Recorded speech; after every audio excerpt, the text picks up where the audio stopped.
김재수 장관 해임 건의안을 두고 국회가 진통을 겪고 있습니다. 여당은 해임 건의안 저지를 위해서 정부와 사실상의 필리버스터를 벌이고 있는데요. 캐스팅 보트를 쥐고 있는 국민의당이 최대 변수로 떠오르면서 결과가 어떻게 될지 주목되고 있습니다. 전문가 두 분을 모셨습니다. 김광덕 전 한국일보 정치부장 그리고 윤태곤 더모아 정치분석실장 나오셨습니다. 어서 오세요. 안녕하세요. 네, 김재수 장관 해임 건의안 잠시 뒤면 이제 표결이 이루어질 것으로 보입니다. 제3당이죠. 국민의당은 새누리당 편을 들까요? 아니면 더불어민주당 편을 들까요? 주제부터 보시죠.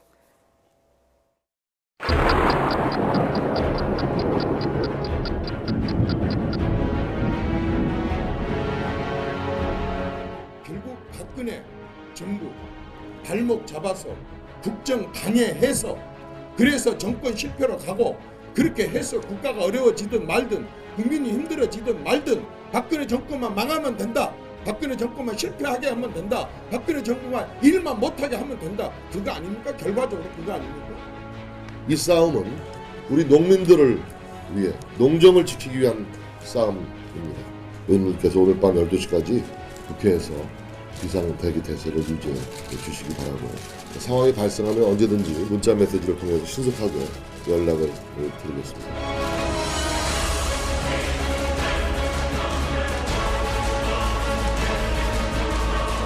93평에 사는 수조가 어딨냐, 그렇게 부실하게 인사검증하는 민정수석실에 대해서도 국민들은 분노하고 있습니다. 이 해임 건의안은 국민적 경고인 것입니다. 이런 와중에 아주 작은 희망을 봤습니다. 야당인 국민의 당 이성적으로 합리적으로 동참하지 않는 이것은 용기라고 봅니다.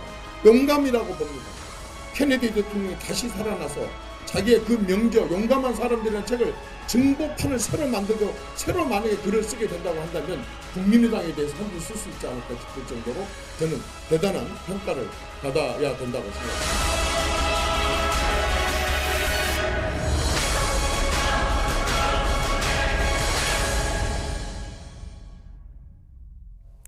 국민의당 선택 잠시 뒤면 알 수 있을 것 같고요. 갑질하지 마라. 옛날에는 야당이 여당에 이제 하던 말인데요. 이제는 여당이 야당에 이런 말을 하네요. 네. 예. 그러니까 여소야대로 20대 국회에서 여소야대 체제에서 이제 완전히 달라진 모습인데요. 예. 역시 숫자로 밀리기 때문에 이제는 밀리면은 이제 국회에서는 딱 표결로 말아주는 거거든요. 여기서 그거를 저지하려고 그러려면 항상 하여튼 상대에 대해서 힘자랑하지 말아라, 숫자를 과시하지 말아라, 이렇게 갑질하지 말라 이렇게 하시는 완전히 달라진 모습을 보고 있네요. 지금. 그 김재수 장관은 김재수 장관 본인의 문제라기보다 이제 갈등 사안이 분출돼 나오는 이제 하나의 이제 뭐라고 할까요? 구멍이라고 생각을 해요. 예.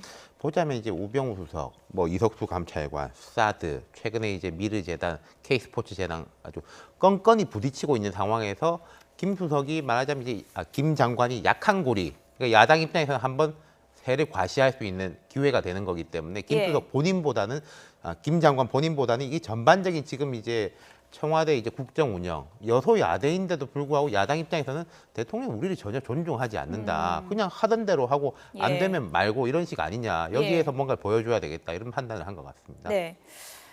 그렇다 보니까 오늘 새누리당 비상 상황입니다. 어쨌든 저지해야 한다 하는데 지금 표대결로 쉽지도 않은 상황이고요. 오늘 긴급 의총이 열렸었는데 새누리당에서 지도부에 성토가 나왔습니다. 들어보시죠. 억지로 이런 식으로 상식에 어긋나게 밀어붙인다고 하는 것은 뭡니까? 힘자랑입니다. 힘! 우리는 숫자가 많다. 인해 전술을 펼치겠다. 인해 전술이 도대체 어느 시대 전략이고 전술입니까? 인해 전술로 국회를 운영을 하려고 하는 이런 정말 비상식적이고 몰상식적인 이런 정치를 감히 이 21세기 이 벌건 대낮에 이런 정치를 한단 말입니다.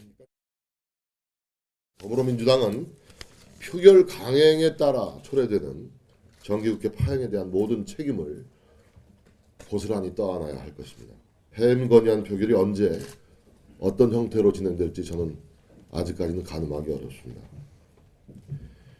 이 싸움은 우리 농민들을 위해 농정을 지키기 위한 싸움입니다.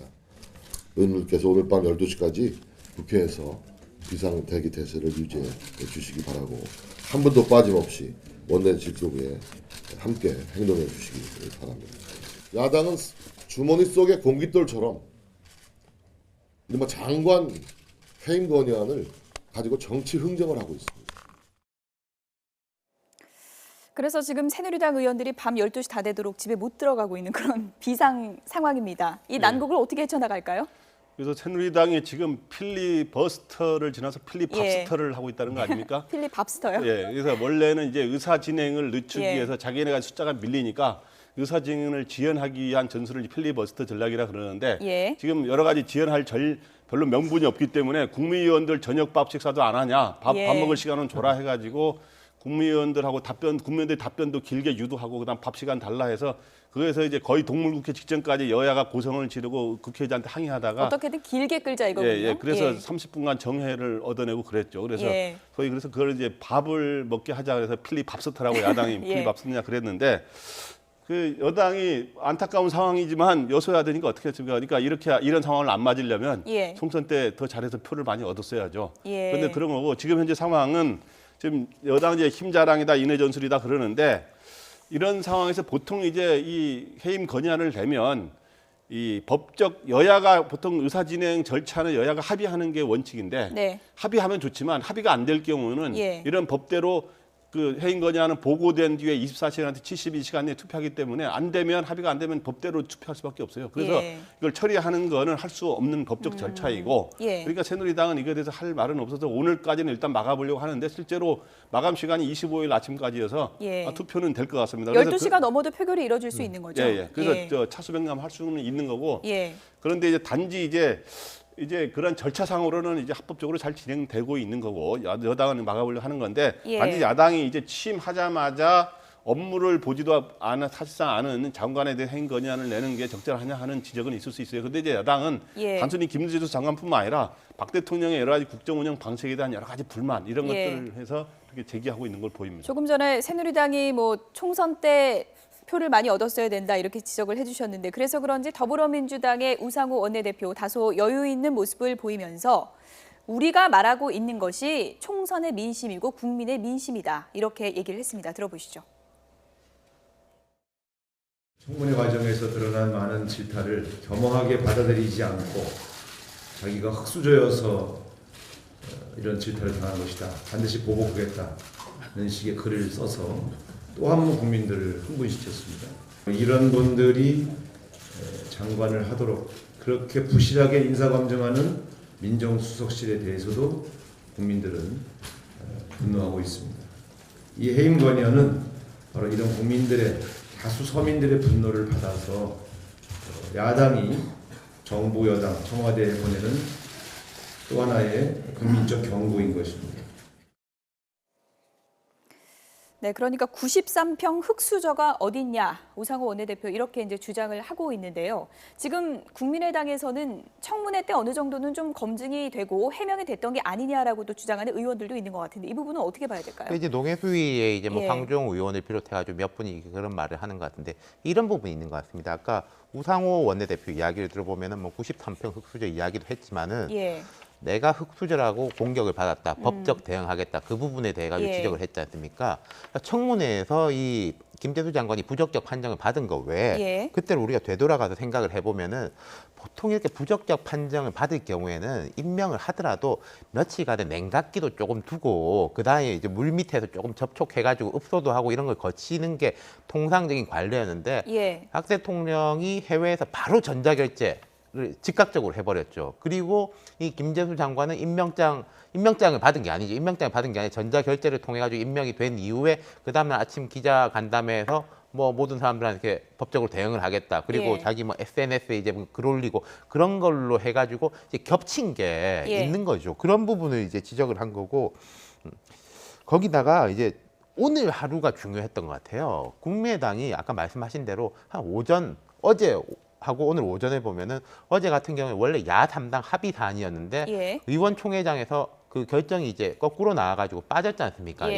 이걸 이제 상정시키는 데는 그래서 이제 반대표가 꽤 나올 걸로 봤는데 오늘 우리가 하루를 쭉 본 것처럼 뭐 필립 밥스터 이야기로 예. 나오고 저런 식으로 이제 이정현 대표가 국민의당을 과도하게 이렇게 칭찬해 준 것은 예. 국민의당한테 거꾸로 부담이 될 것이고 오늘 이 시간이 흐르면서 국민의당에서는 뭐 워낙에 소신이 예. 굳은 분들이야 반대를 하겠지만은 좀 이제 중립적인 성향의 의원들은 찬성 쪽으로 돌아설 가능성이 높아지는 것 같아요. 예.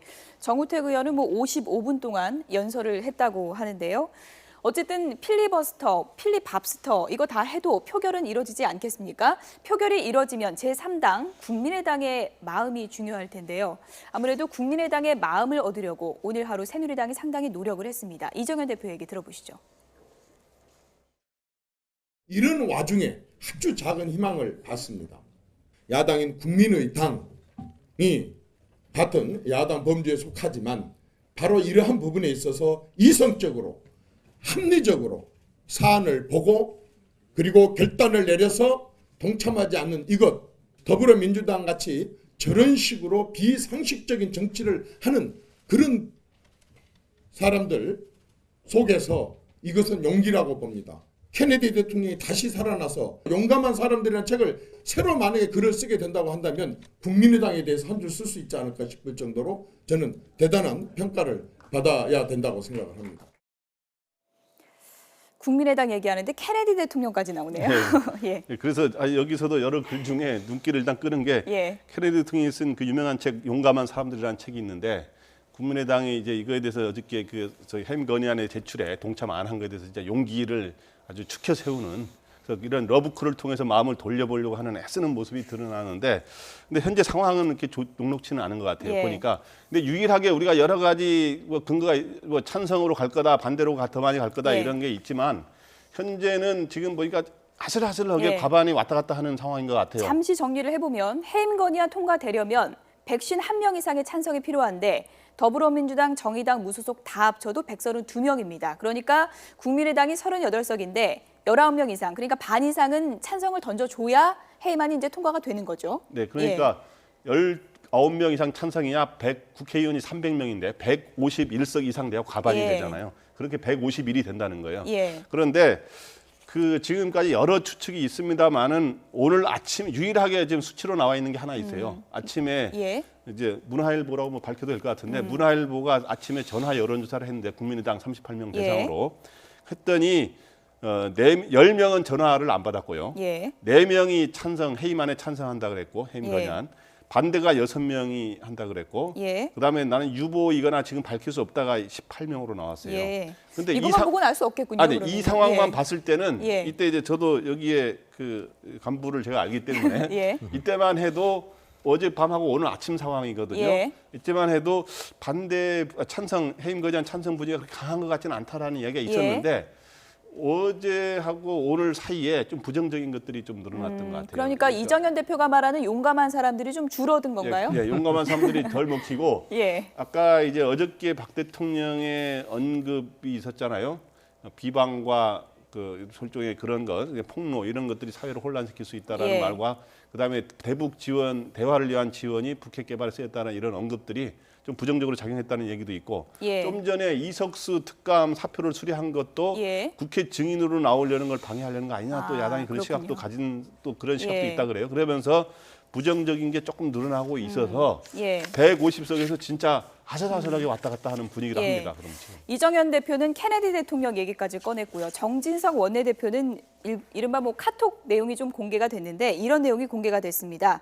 오늘 하루 국민의당을 잘 대해 주십시오. 내일 국민의당이 반대표를 던져줘야 합니다. 이런 이제 카톡방에 이제 올라온 예. 글이 공개가 됐는데 이렇게 새누리당이 국민의당의 구애 작전을 적극적으로 펼쳤는데 몇 표 정도를 가져올 수 있다고 보십니까? 예상을 좀 해보면. 뭐 지금 예. 뭐라고 말할 수 있겠습니까? 그리고 이제 인사에 관한 거는 이제 무기명 투표이기 때문에 서로 조금 알 수가 없는 상황이 되는 거죠. 예. 그래서 아마 새누리당 같은 경우에 특히 불참 전략을 쓸 것 같아요. 새누리당 같은 경우에도 이게 나가가지고 어차피 숫자를 채워줄 필요가 없는 것이고 또 혹시 모르지 않습니까? 반란표가 나올지 예. 비박 진영에서 그렇기 때문에 새누리당 불참이고 그러면은 여기서 이제 찬성표가 나온다면은 그건 국민의당 표, 반대표가 나온다면은 국민의당 표일 가능성이 매우 높기 때문에 그런 부분에서 이제 많이 드러난다고 봐야 되겠죠.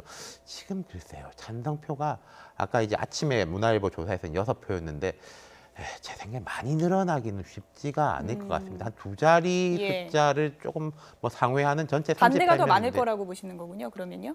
아니죠. 그러니까 찬성이 더 해임에 찬성하는 찬성하는 찬성하는 숫자가 많고 반대표가 한 두 자리 숫자 정도 가능하지 않을까. 네. 박지원 원내대표에게 따르면 그러니까 예. 오늘 들어서 상황이 해임안에 찬성하는 기류 변화가 있는데 찬성하는 기류가 높아지고 있다라고 예. 해서 그 기류로 본다면 예. 해임안 가결 가능성이 현재 약간 더 높지 않은가 하는 예. 게 현장의 언론 분석은 조금 그런 시각이 더 많습니다. 네.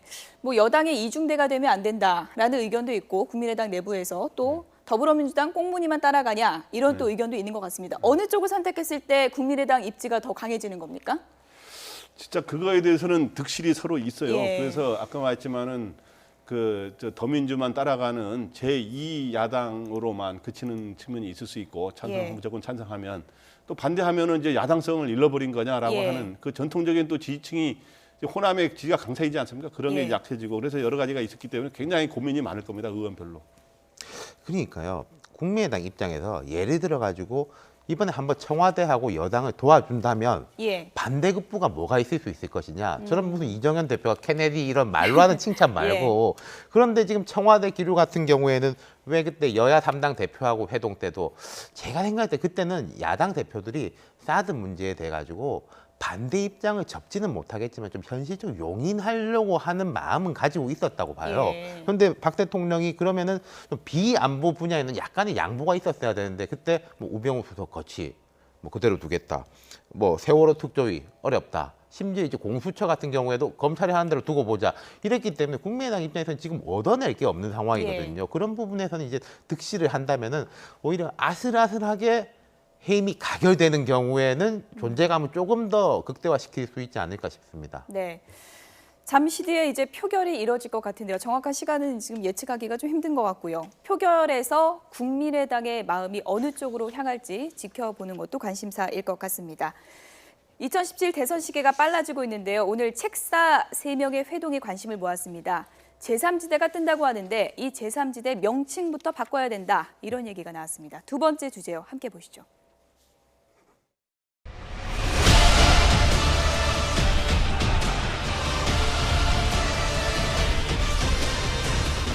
비패권 지대라고 얘기를 하는 거야. 왜 비패권 지대라고 아, 3지대는 안철수가 자꾸 자기가 3지대라고 그러니까 그거 헷갈려서 안 돼. 그거 헷갈려서 안 돼. 그거 헷갈려서 안 돼.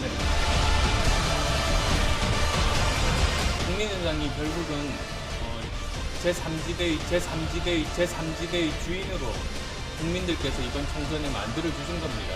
그리고 제 목표는 이 국민의당이 집권당이 되는 겁니다.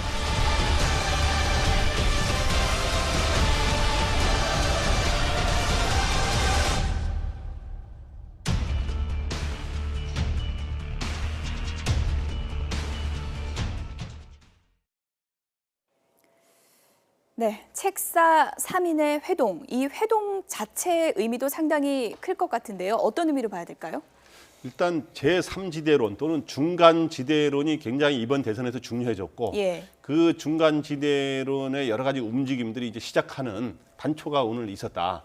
그리고 얼마 전에 만난 안철수 전 대표와 손학규 전 대표 회동도 그런 움직임이 하나고 예. 그런 만남이 시작이 됐다는 데서 시동이 걸렸다는 데 의미가 있는데 단지 이제 여기서는 보면은 오늘 모임은 안철수 전 대표가 쓰는 용어를 굳이 쓰지 않고 예. 다른 용어들을 썼단 말이죠. 비패권지대라든가 정상지대 이런 거에서 앞으로 제3지대론의 그 주도권을 놓고 예. 안철수 전 대표, 그다음에 김종인 전 대표, 손학규 전 대표 등 예. 이런 사람들이 서로 주도권 경쟁을 하기 때문에 예. 그 사공이 많아서 제대로 모아질 수 있겠느냐 하는 예. 그런 이야기도 나올 것 같습니다. 네. 그래서 제3지대 신경전이라고 하셨는데 김종인 전 대표가 제3지대 헷갈려서 안 되겠다. 나는 명칭부터 바꾸겠다. 이렇게 얘기했습니다. 들어보시죠.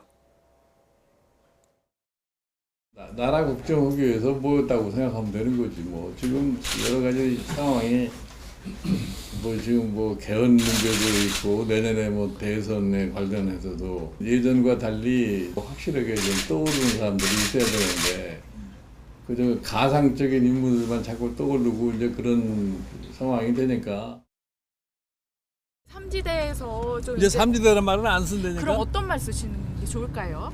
비패권지 지대라고 얘기를 하는 거야. 왜 아, 그럴까요? 삼지대는 안철수가 자꾸 자기가 삼지대라고 그러니까 네. 그거 헷갈려서 안 돼.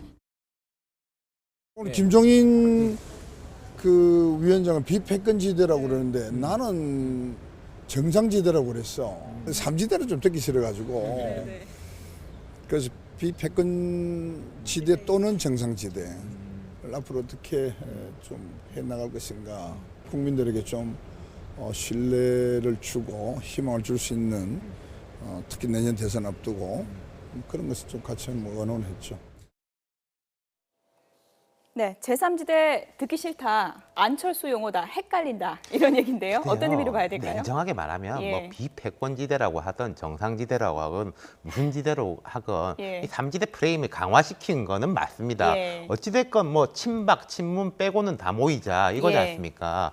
그렇기 때문에 제3지대 덩치가 커지는 효과는 있을 것이고 오늘 모였던 세 분들이 뭐 여야를 넘나들면서 말하자면 합리적 보수로 불리는 뭐 전반적으로 이게 존중을 받는 분들이기 때문에 의미는 있는데 두 가지 부분에서는 또 맹점이 있는 것 같아요. 첫 번째는 예를 들어서 야구로 치면은 오늘 모인 분들은 다 감독입니다. 예. 감독들끼리 모인다고 해서 게임에서 이길 수 있는 게 아니지 않습니까? 그렇죠. 뭐 타자하고 투수가 있어야 선수가 되는데 있어야죠. 예. 타자하고 투수들은 말하자면 이게 대선 주자들이겠죠. 예. 근데 대선 주자들의 마음은 삼지대에는 동의하는 사람들이 꽤 있지만 이 삼지대에서 여기 핵심적으로 이야기하는 개헌 부분, 특히 이제 지금 현재 대통령제가 아닌 뭐 의원 집정부제라든지 내각제 부분의 개헌 부분에 대해 가지고는 생각이 전혀 다르다는 이야기인 거죠. 예. 그러니까 감독이 아무리 10명, 20명이 모여봤자 팀을 꾸릴 수는 없는 것이고 예. 감독이 없는 팀은 지리멸렬하겠지만 팀이 구성은 될 수 있습니다. 네. 그런데 감독만 있는 팀은 팀 자체가 형성이 될 수 없다는 약점이 그렇죠. 있는 거죠.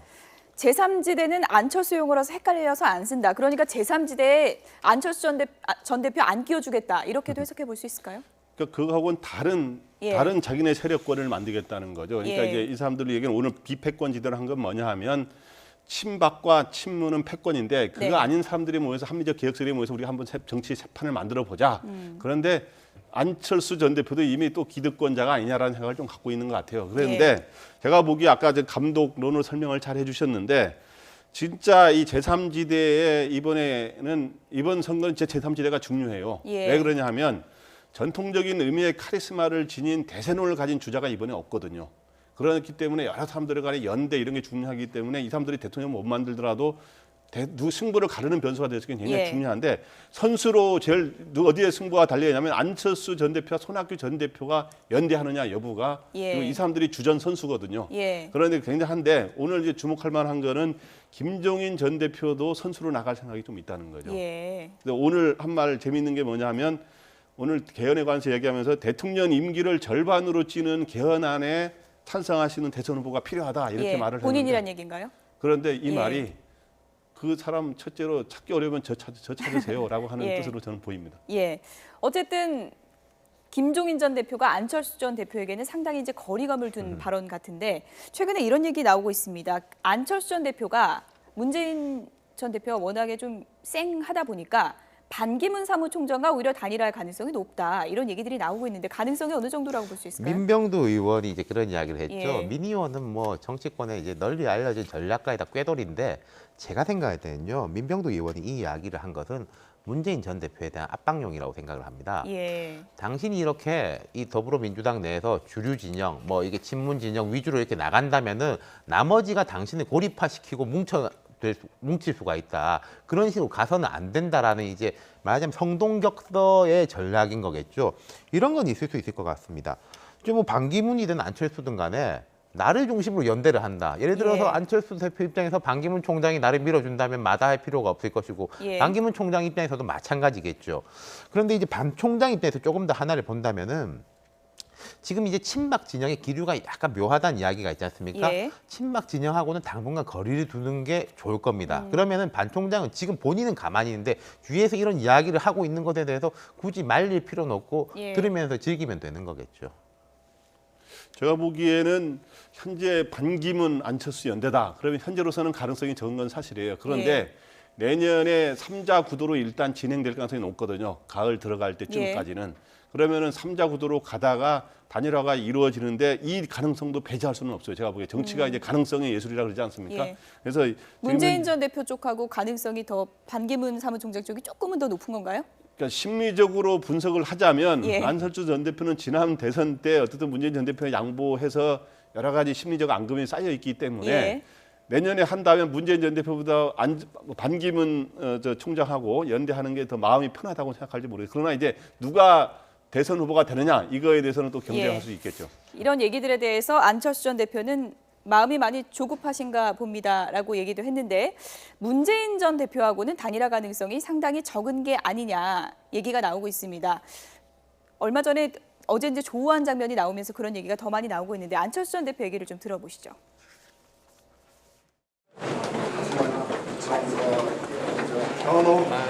먼저 오셨습니다.